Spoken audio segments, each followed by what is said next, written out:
При возгорании в здании срабатывает автоматическая пожарная сигнализация и система оповещения. Людей из зала эвакуируют через 3 выхода, чтобы не допустить давки.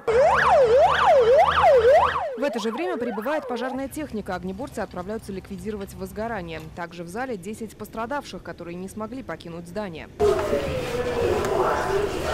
Кому-то требуется госпитализация, кому-то кислородная маска, кому-то психологическая помощь. На месте несколько бригад скорой помощи. Были отработаны все алгоритмы оказания экстренной неотложной медицинской помощи.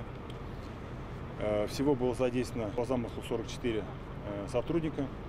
Это бригада скорой медицинской помощи, Центр медицинских катастроф и персонал, который задействован в медицинских пунктах оказания экспертизы. Меньше часа прошло с сигнала об условном возгорании до окончания учений. За это время успели эвакуировать людей из здания, оказать помощь пострадавшим и потушить пожар. Эвакуация прошла достаточно эффективно и правильно.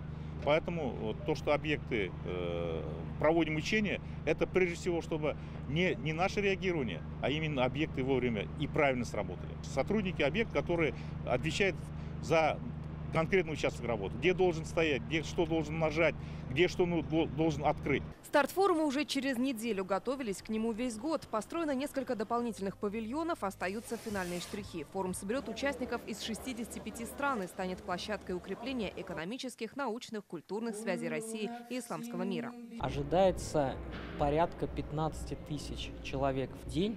Естественно, возможна ротация, но то, что мы в 2 раза превысим цифры прошлого года, это уже гарантировано.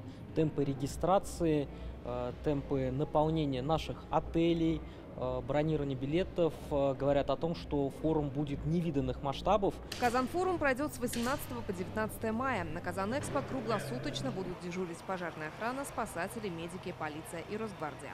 Лена Знатульна, Алмаз Заединов, ТНВ Казань.